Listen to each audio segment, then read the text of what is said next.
de pie conmigo. Vamos a leer en el capítulo 1 de la epístola del apóstol Pablo a los filipenses.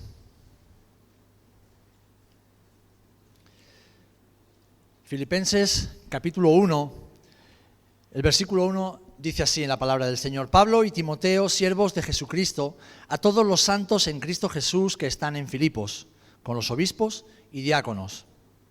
Doy gracias a mi Dios siempre que me acuerdo de vosotros, siempre en todas mis oraciones, rogando con gozo por todos vosotros, por vuestra comunión en el Evangelio desde el primer día hasta ahora.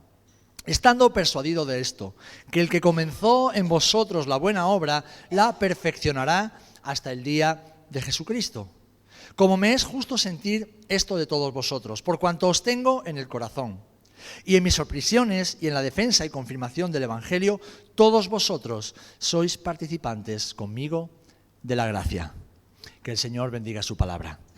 Pues Padre, como cada día, como cada domingo, como cada vez que nos unimos como iglesia para escuchar tu palabra, lo hacemos con gratitud, lo hacemos con reverencia. Señor, sabemos que tu palabra es la verdad y que tu palabra puede transformar nuestra vida en un instante si tan solo la creemos.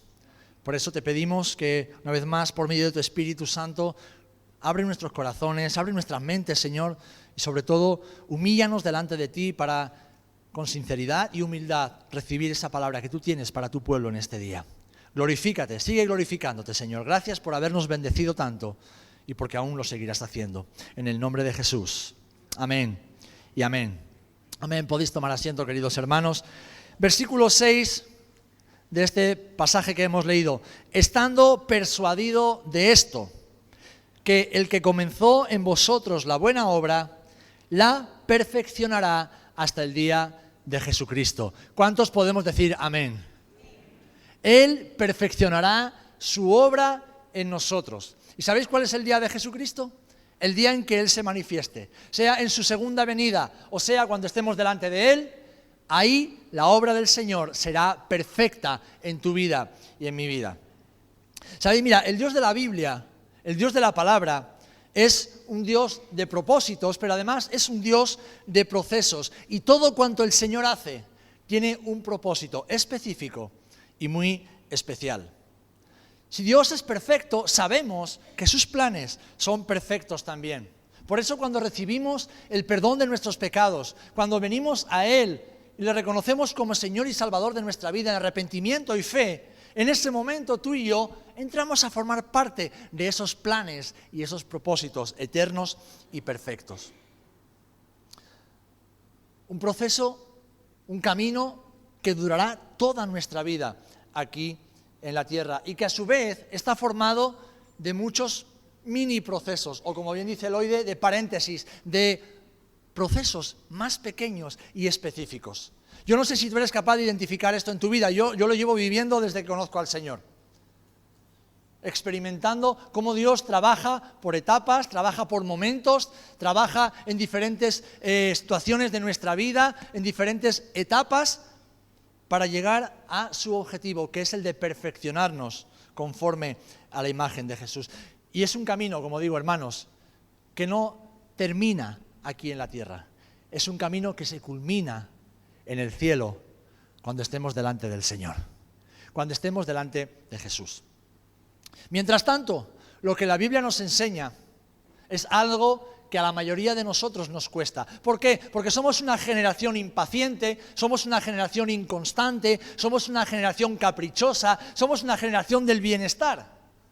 Una generación que ha sido entrenada para obtenerlo todo rápido y sin esfuerzo. En cambio, el Señor en su palabra y con el testimonio de aquellos que lo siguieron antes que nosotros, nos enseña que debemos perseverar, debemos permanecer, debemos insistir en los procesos de Dios en nuestra vida. Sabiendo que el culmen de ese proceso no está aquí.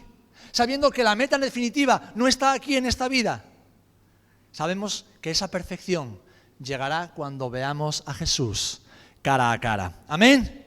Mientras tanto, debemos permanecer y perseverar. Por muy duros que sean los procesos de Dios, debemos permanecer, porque solo así su obra, como leemos aquí en Filipenses, será perfeccionada en nosotros.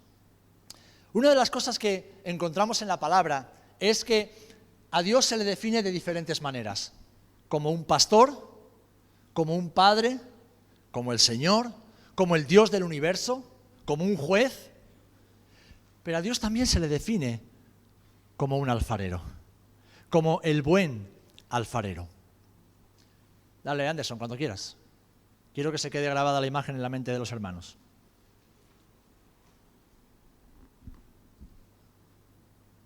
¿No os hace caso el ordenador?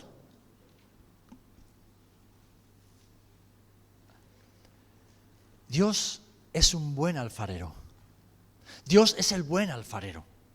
Y alguien dirá, uy, qué bonito, qué bien, Dios es mi alfarero. ¿Tú le has preguntado alguna vez a una vasija de barro cuando está entre las manos del alfarero? ¿Le has preguntado si se lo está pasando bien? ¿Le has preguntado o te has imaginado cómo estará disfrutando del proceso esa vasija que llegó con una forma y de repente se está transformando en otra cosa? Hemos leído que Dios tiene un propósito en nuestra vida y que Él lo va a cumplir. Él ha comenzado su obra en ti y Él va a completar esa obra en ti. ¿Por qué? Porque es Dios, porque es perfecto y el Señor nunca deja nada a medias. ¿Cuántas veces tú y yo empezamos una cosa y la dejamos a medias? Nos cansamos y no la terminamos. Pero el Señor no es así. El Señor todo lo que comienza, Él lo termina y lo termina en perfección.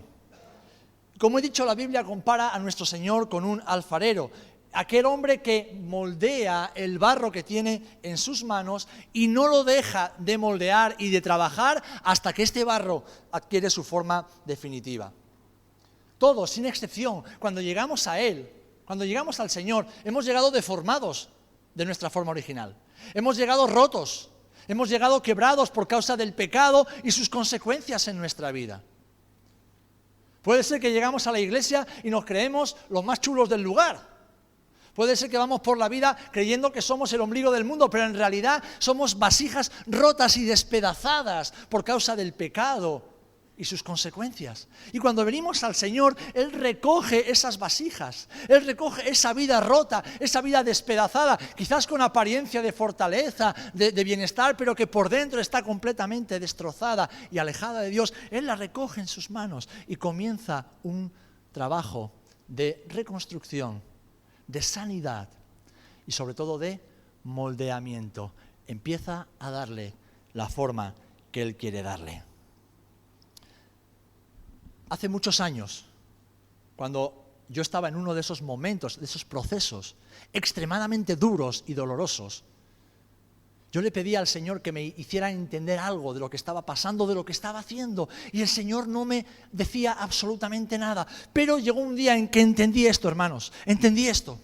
Y lo entendí no con una voz audible, no con un sentimiento, sino con una realidad que se grabó a fuego, que se aferró a mi alma.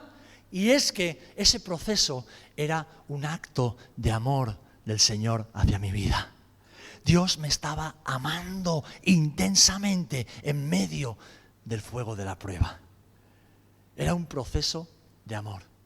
El Señor me amaba tanto que no me iba a dejar con esa deformidad en mi vida, que no me iba a dejar con esas grietas en mi vida, que no me iba a dejar con esas piezas mal colocadas en mi vida, sino que en medio del horno de la prueba, en medio del fuego, en medio de ese estrujar mi vida, Dios me estaba amando. Y eso es lo que el Señor hace contigo, o quiere hacer contigo y conmigo. Le decía el Señor al pueblo de Israel por medio de Jeremías en el capítulo 18, versículo 6. ¿No podré yo hacer de vosotros como el alfarero o casa de Israel? Dice el Señor. He aquí que como el barro en la mano del alfarero, así sois vosotros en mi mano, oh casa de Israel. ¿Sabéis? Nosotros no somos la casa de Israel, pero ahora, cuando hemos venido a Cristo, sí somos hijos de Dios y por lo tanto barro en las manos del Señor. ¿Amén? Yo sé que nos gustaría vernos como figuritas de porcelana, pero ¿saben lo que le pasa a la porcelana? Que es muy bonita, pero no se la puede tocar. Y tristemente hoy día tenemos muchos cristianos de porcelana, que van muy arreglados, que van muy bien vestidos, pero no se les puede tocar porque se rompen. Están muy bien expuestos en el mueble de la iglesia evangélica, pero no se les puede tocar, porque se enfadan, se molestan, se ofenden, se rompen. Y el problema no es que se ofendan o que se rompan, el problema es que no permiten que Dios haga de ellos la vasija maravillosa y perfecta que el Señor ha diseñado en su corazón y en su mente en la eternidad. Amén. Así que te dejo con esta pregunta: ¿qué quieres ser? ¿Un buen jarrón de porcelana o quieres ser una vasija de barro en las manos del Señor? Tal vez no seas tan atractiva, tal vez no tengas tantos amigos en la vida, tal vez no tengas tanta gente que quiera ir contigo por ahí, tal vez no seas tan famoso, tan reconocido, pero déjame decirte, serás un utensilio donde el buen vino del Señor podrá depositarse y dar para que otros puedan ser sanados también. Amén. Así que, hermano, tú y yo somos ese barro, y es bueno dejarnos moldear por las manos firmes y amorosas del Señor. Aunque a veces duela, pero es que el dolor es parte del propósito y es parte del proceso. Si no, que se lo pregunten a Job. ¿Sabes? Escucho predicar muy poco acerca de Job, muy poco acerca de Job. ¿Por qué? Porque antiguamente se predicaba más acerca de Job, pero ahora no. ¿Por qué? Porque nos habla del dolor que aparentemente no tiene sentido. Nos habla del sufrimiento que aparentemente no tendría por qué suceder. Un hombre justo, un hombre humilde, un hombre piadoso. ¿Por qué tiene que sufrir alguien así que conoce a Dios? Bueno, al final somos vasijas en manos del Señor. Somos barro, somos obra del Señor. Y Él sabe exactamente qué es lo que necesitamos para que podamos cantar y vivir lo que hemos dicho. Quiero conocerte. Para conocer al Dios vivo, no podemos hacerlo en intimidad con nuestras vestiduras carnales. Necesitamos ser revestidos de lo nuevo que Dios tiene para nosotros. Amén. De hecho, fijaros, Charles Spurgeon decía que el sufrimiento que forma parte de los procesos es toda una bendición que nos acerca a Dios. El sufrimiento que forma parte de los procesos, ese estrujar el barro, ese podar la planta, es parte del proceso que nos acerca al Señor. Él decía que el arco de la aflicción lo arrojó David como una flecha hacia Dios. Y añadía: cuán bendita cosa es que las olas de la aflicción nos arrojen sobre la roca de la confianza en Dios, y que las tinieblas de abajo nos hagan ver la luz de arriba. Hermanos, vivimos una época donde nos quieren hacer creer que se puede alcanzar el éxito rápidamente y sin esfuerzo. Pero es una gran mentira. Es una gran mentira. En la vida cristiana nada se consigue rápidamente y sin esfuerzo. Una cosa que es gratis y que no depende de nosotros, que es la salvación de nuestra alma. Y eso lo hace el Señor. La justificación de nuestras vidas lo hace el Señor. La gracia de recibir los dones lo hace el Señor. Pero ese perfeccionamiento que el Señor hace en nosotros requiere de tiempo, requiere de perseverancia y requiere de dar pasitos cada día que nos llevan a parecernos cada vez más al Señor. De hecho, si vamos a la palabra, si vamos a la Biblia, tú no encontrarás en ningún momento que ni ningún hombre, ni ninguna mujer de Dios, ni el mismísimo Jesús empezó algo sin haber pasado por un proceso largo, tedioso, profundo y en muchas ocasiones doloroso. El Señor, aunque los tiempos cambien, sigue trabajando igual. Aunque las generaciones cambien, la cultura cambie, la sociedad avance, Dios es un Dios eterno que sigue trabajando igual con sus hijos, porque el mundo no va a cambiar al Señor. Y Él sabe exactamente lo que tú y yo necesitamos. Y lo que tú y yo necesitamos es vivir y valorar, apreciar y abrazar los procesos de Dios, sabiendo que Él perfeccionará su obra si permanecemos junto al alfarero. Amén. Dios no tiene prisa. ¿Cuántos lo creéis? Dios no tiene prisa. Él vive fuera del tiempo. Y Dios tampoco llega tarde. ¿Cuántas veces decimos: Señor, si hubieras estado antes? ¿A qué os recuerda estas palabras? Señor, si hubieras venido antes. Señor, si hubieras hecho. Son preguntas ridículas. Se lo estamos preguntando a un Dios que es eterno, es decir, que vive en la eternidad, no está sujeto al tiempo, y a un Dios que es omnisciente y omnipotente, que lo sabe todo y que lo puede todo.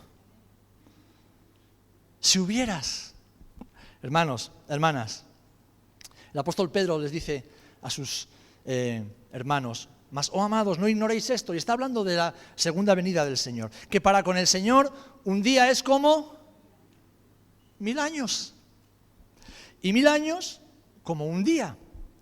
Pero el Señor no retarda su promesa. Está hablando acerca del advenimiento del Mesías, es decir, de la segunda venida de Jesús. No retarda su promesa como algunos ya en aquel primer siglo decían, no, el Señor está tardando, dijo que volvería pronto, pero está tardando. Han pasado años, han pasado tal vez una década, el Señor no ha vuelto, el Señor se ha equivocado, el Señor nos engañó. Ya había algunos que dudaban de la palabra del Señor. ¿Por qué? Porque los tiempos de Dios no eran los que ellos tenían para sus vidas y para la iglesia. Y el apóstol les corrige y dice, no, el Señor no retarda su promesa, según algunos la tienen por tardanza, sino que es paciente para con nosotros, no queriendo que ninguno perezca, sino que todos procedan al arrepentimiento. Lo que para ti y para mí, en los procesos de Dios en nuestra vida, es tardanza, para Dios es salvación. Es salvación. Es algo mucho mayor y mejor de lo que nosotros podemos ver. Porque Él es el buen alfarero que moldea nuestra vida con amor y con determinación. ¿Amén? ¿Amén? ¿No lo creéis o estáis dormidos? Saben que soy el profesor de educación física. Montar una clase aquí en un momento me cuesta 0,2. Y empezamos a saltar, empezamos a correr, empezamos a dar las palmas y a jugar al corro de la patata. Así que o se me despiertan o cambiamos el plan. Dios es el buen alfarero. ¿Es tu buen alfarero? Pues deja que haga lo que quiera con tu vida, hermano. Deja que haga lo que quiera, que Él sabe lo que hace. Ahora bien, lo segundo que quiero que veamos es que todo proceso tiene sus fases y también sus enemigos. Todo proceso en nuestra vida, todo proceso de perfeccionamiento tiene sus fases y sus enemigos. Y cada una de estas fases, cada una de las etapas en tu vida es igual de importante y necesaria. De hecho, que tú y yo tengamos éxito en una etapa de nuestra vida depende muy mucho de que hayamos superado la etapa anterior. Yo no entiendo esto que ahora hacen lo que está haciendo el Ministerio de Educación, de que los jóvenes pasen de curso, les dan un título académico si no han aprobado todo. Lo que estamos fomentando es una generación de burros, de flojos y de niños y niñas consentidos, que creen que pueden acceder a la formación o a la titulación o a un puesto de trabajo sin haber sido formados correctamente y sin haberse currado lo que tenían que haber hecho en el colegio o en el instituto. ¿Qué sucede? Que el día de mañana veremos las consecuencias de esa negligencia. Pues en nuestra vida como creyentes es exactamente igual. Nuestras etapas, nuestros procesos o mini procesos están interconectados. O sea, lo que tú eres hoy no es el resultado del azar, no es el resultado de que hoy te has levantado y el Señor hizo algo maravilloso mientras dormía. No, es el resultado de tu perseverancia, de tu fe, de tu constancia, pero sobre todo del trato de Dios con tu vida cada día desde que lo conociste. ¿Amén? A veces la cosa va más rápido y otras veces va más despacio. A veces tenemos claro qué es lo que Dios está haciendo y otras veces caminamos a oscuras, pero por fe. Y tenemos que tener claro esto, mis queridos hermanos, porque en todo proceso de formación, edificación, de sanidad o de restauración, necesitamos respetar los tiempos para alcanzar el éxito. De hecho, Eclesiastés 3:11 nos lo dice claramente. El Señor todo lo hizo hermoso, ¿cuándo? En su tiempo. En su tiempo. En su tiempo. Todo es hermoso en Dios, pero en su tiempo. Saben, yo con 20 años me hubiese gustado conocer a Loide, porque con 20 años ya me quería casar y formar una familia. Y menos mal que no conocí a Loide con 20 años, porque menudo desastre que hubiera hecho yo con ella y con mi familia. No estaba preparado, tenía el deseo, tenía el anhelo, la intención, pero no estaba preparado, necesitaba tiempo, necesitaba vida, necesitaba empezar a ser hombre, pensar como hombre, sentir como hombre y actuar como hombre. Con el ministerio pasa igual. Cuando conocemos al Señor, queremos comernos el mundo, a la iglesia y todo lo que se nos ponga por delante. Pero necesitamos tiempo. Necesitamos procesos que nos hagan madurar en el hombre interior, para que eso se manifieste y demos fruto. Por eso es tan importante, mis amados hermanos y hermanas, no saltarnos ninguna fase del proceso de Dios en nuestras vidas. Muchas veces creemos estar capacitados para responsabilidades mayores en el trabajo, en la vida diaria, en la iglesia, en la familia, y nos frustramos cuando no lo alcanzamos. Y lo que no somos capaces de comprender es que si el Señor no nos da una responsabilidad mayor, sencillamente es porque no estamos preparados. Jesús, en Lucas 16:10, enseña precisamente acerca de este principio. Y dice, todos conocemos este pasaje, el que es fiel en lo muy poco, también en lo más es fiel. Y el que en lo muy poco es injusto, también en lo más es injusto. Dicho de otra manera, y parafraseando la versión Nueva Traducción Viviente, si somos fieles en las cosas pequeñas, seremos fieles en las grandes. Pero si somos deshonestos en las cosas pequeñas, no actuaremos con honradez en las responsabilidades más grandes. Es decir, que para poder tener éxito en nuestra vida diaria, en cualquier área de nuestra vida, sea la que sea, Dios tiene que ir formándonos en lo secreto y en lo pequeño.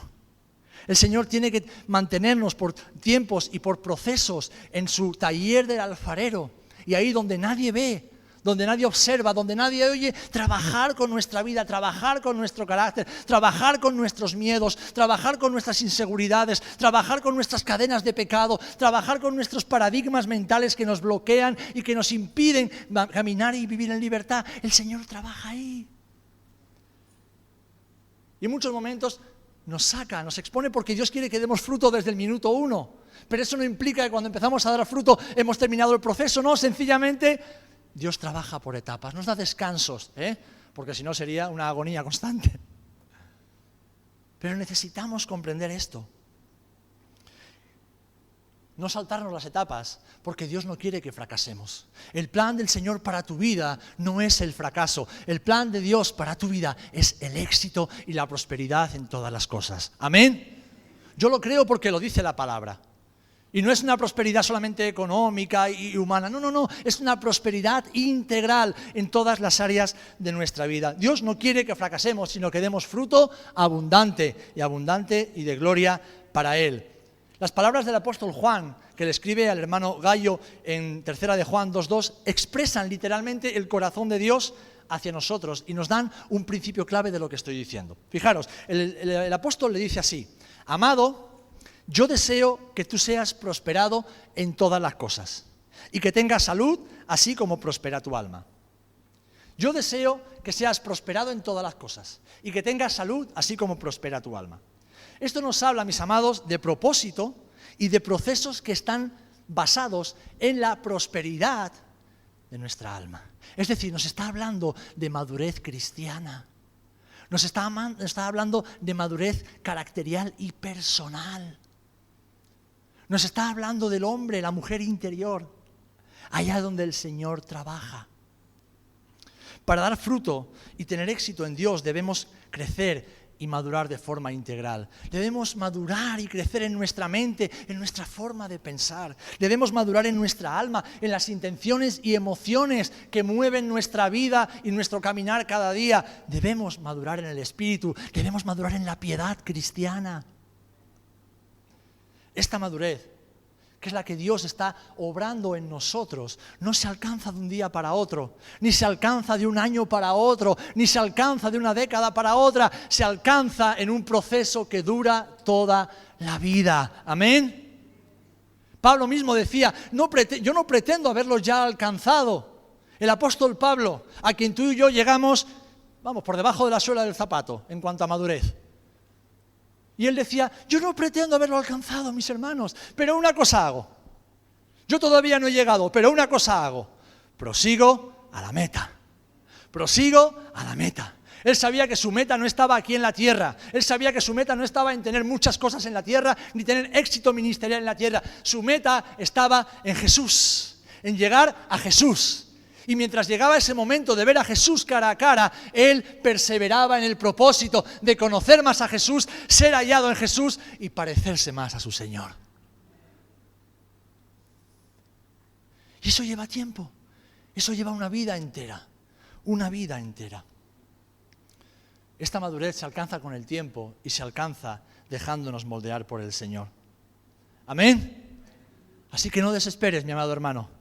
No desesperes si no ves promesas que Dios ha hecho en tu vida. No abandones, no quieras buscarlo por otro lado, no quieras hacerlo a tu manera, no. Si te has salido del torno del alfarero, vuelve corriendo y dice, Señor, aquí estoy. Sigue moldeándome, sigue trabajando en mi vida, sigue dándome tu forma definitiva, Señor. Si estás dentro y estás que ya no puedes más, dile, Señor, muéstrame tu amor como lo hizo conmigo, muéstrame ese profundo amor que me hará permanecer aquí confiando plenamente en ti, aun cuando no entiendo nada. Pero sea como fuere, no te alejes del torno del alfarero. ¿Por qué? Porque además de fases y mini procesos, hay enemigos de esa perfección en tu vida. Dios quiere perfeccionarte, pero hay enemigos que se levantan cada día para que te detengas, tires la toalla, abandones y vuelvas a la vieja vida.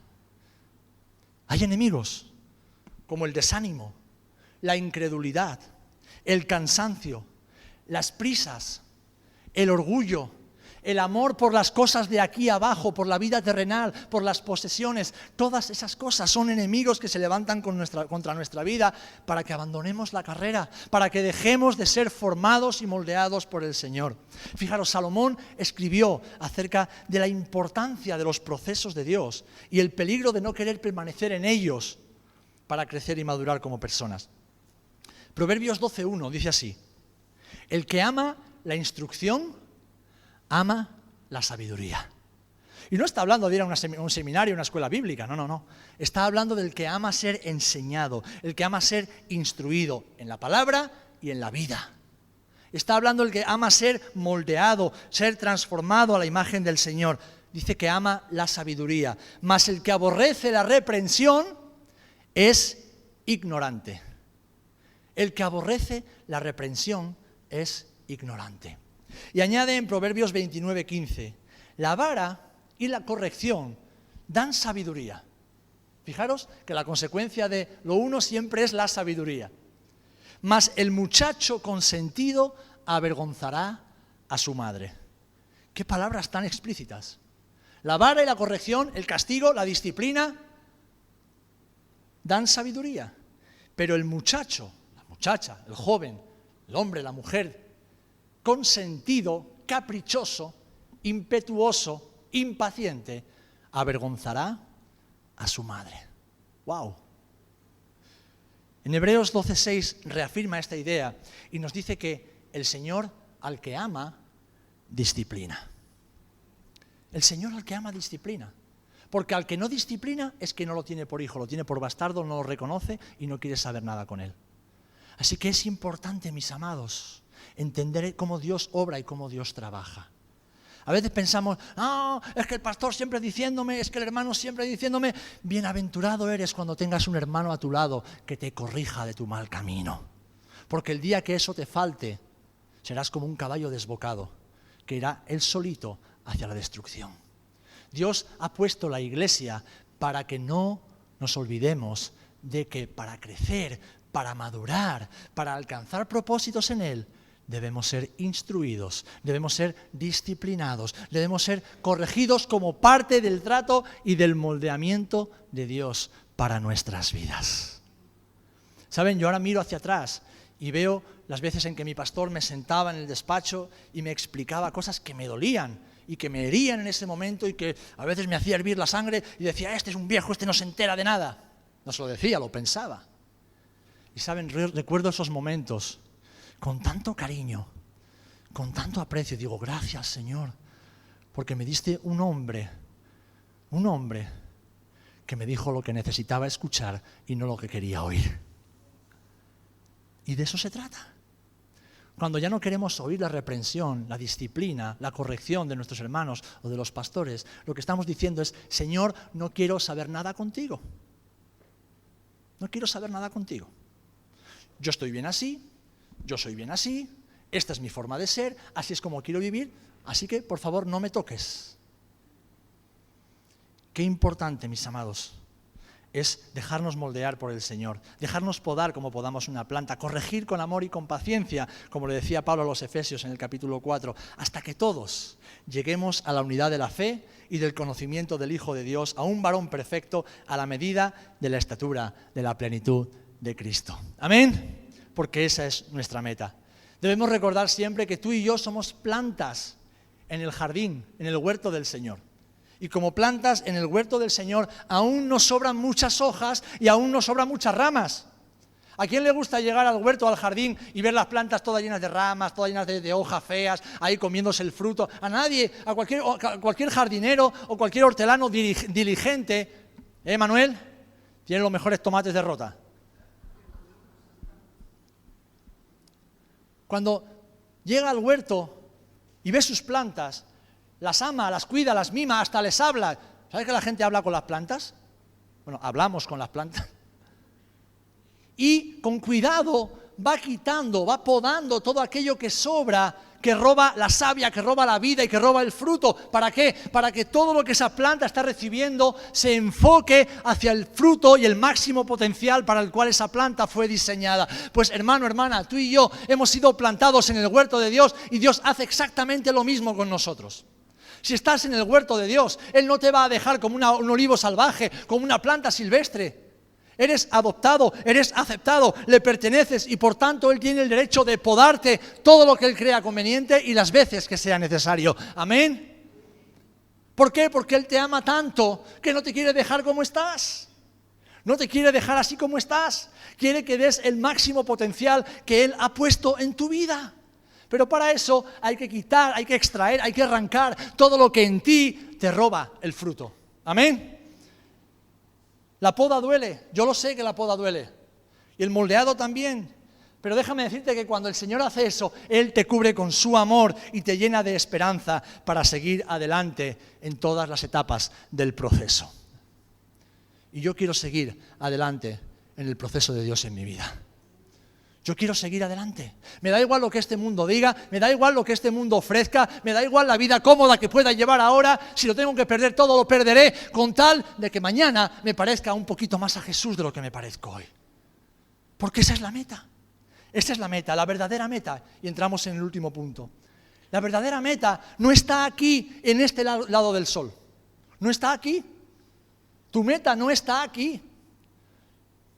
Y a veces me pregunto, ¿qué hacemos perdiendo el tiempo? ¿Qué hacemos perdiendo e invirtiendo tanto tiempo y recursos en las cosas de aquí abajo, cuando realmente nuestra meta no está aquí? Nuestra meta está con Jesús. Está con Jesús. ¿Qué harías? ¿Qué pensarías si mañana el Señor te quita, porque tiene el derecho de hacerlo, todo lo que has edificado, todo lo que has ahorrado, todo lo que has conseguido, todo lo que has construido en tu vida? ¿Qué harías? ¿Qué harías? Dime qué harías. Si de repente tu casa, tus posesiones, todo por lo que inviertes el tiempo, el dinero y el esfuerzo día a día, todo eso desapareciera, porque Dios dice que no lo quiero en tu vida, te lo quita. ¿Qué harías? ¿Qué haríamos? ¿Seguiríamos siendo tan buenos cristianos como aparentamos aquí de domingo en domingo? ¿Qué haríamos?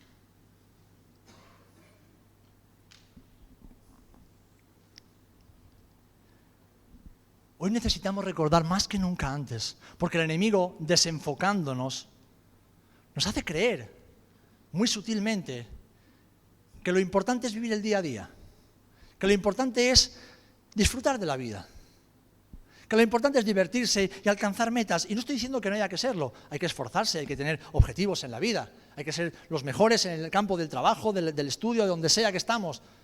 Hay que hacer las cosas lo mejor que sabemos y podemos para el Señor. Pero hay que tener presente una cosa, mis amados. Todo lo que construimos en esta tierra se va a quedar en esta tierra y no llevaremos nada al cielo.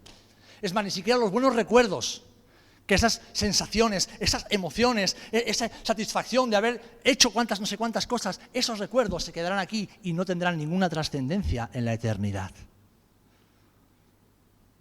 Porque lo único que tú y yo vamos a llevar al cielo es lo que Cristo haya construido y edificado en nosotros. Es lo único.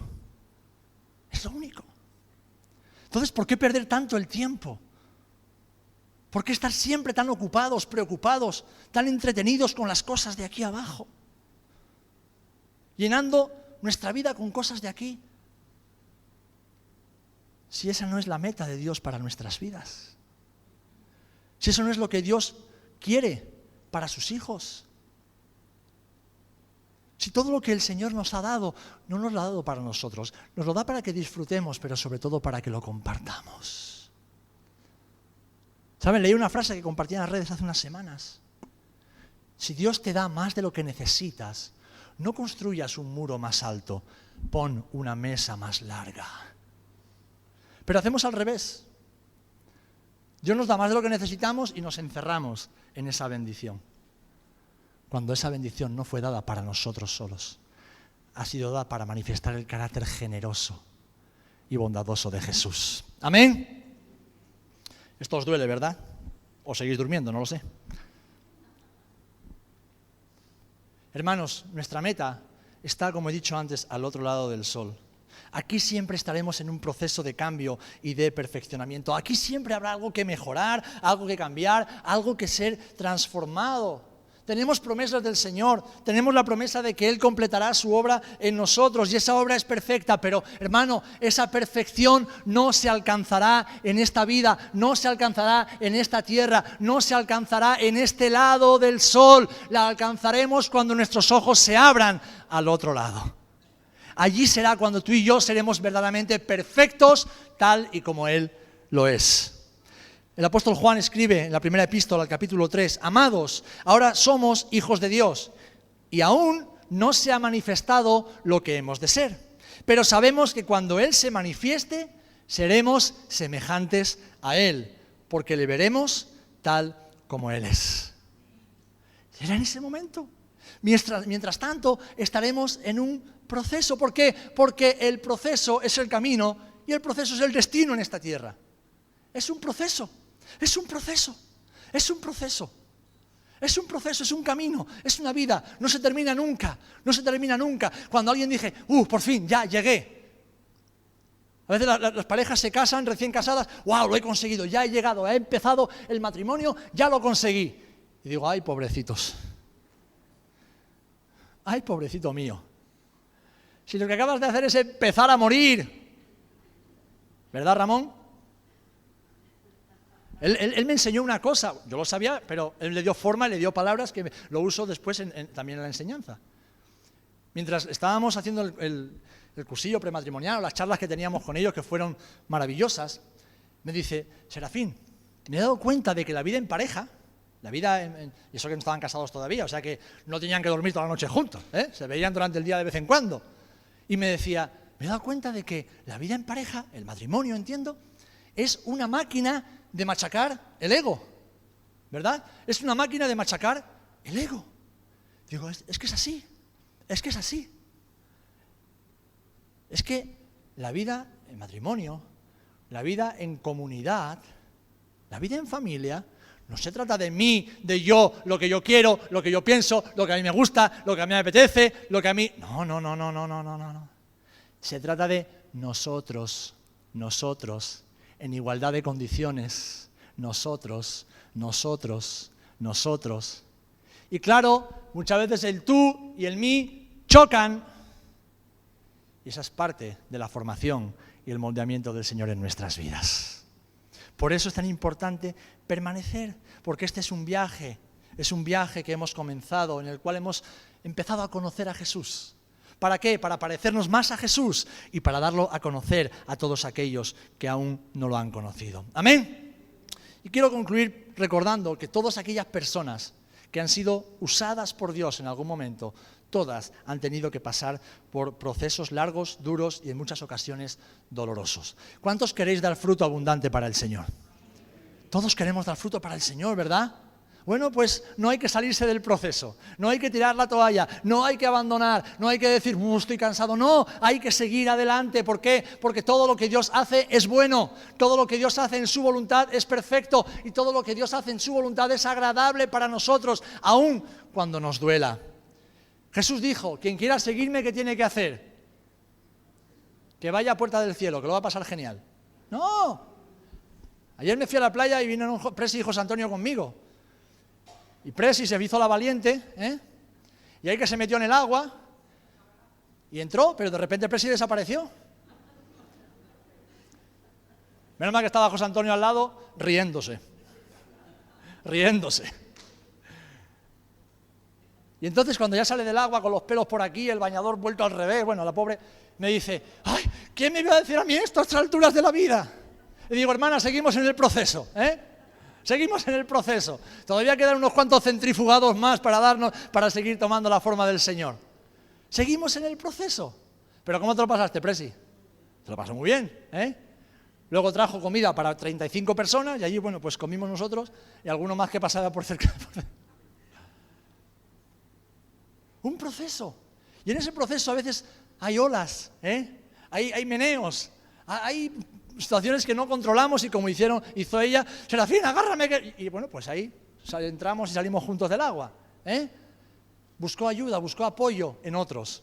Pues de eso se trata, de que es un proceso donde Dios nos ha metido y no tenemos que vivirlo solos, lo vivimos siempre. A veces a solas con el Señor, pero casi siempre rodeados de un cuerpo y de hermanos y hermanas, vasijas, plantas, que Dios sigue moldeando y el Señor sigue podando. Amén. Pero ¿qué dice? Quien quiera seguirme, tome su cruz y sígame. Y la cruz no empezó en el Gólgota, la cruz empezó en Getsemaní. Y Getsemaní, que significa prensa de aceite, es decir, es el lugar donde la oliva muere para que salga el fruto dorado. Aunque la cruz simboliza muerte, Getsemaní es el lugar donde entregamos nuestra voluntad. Es donde decimos, Señor, me gustaría que fuera de otra manera, pero no se haga mi voluntad, sino la tuya. Jesús, el varón perfecto, Dios hecho hombre, el hombre sin pecado, está al final de sus días sometiendo una vez más su voluntad a la del Padre. Y dice en Hebreos que aunque hijo, tuvo que aprender el ser perfeccionado, ¿cómo? Con la obediencia. ¡Wow! Jesús, pero si él era perfecto, él tuvo que obedecer y tuvo que sujetar su carne y someterla a la voluntad de su Padre.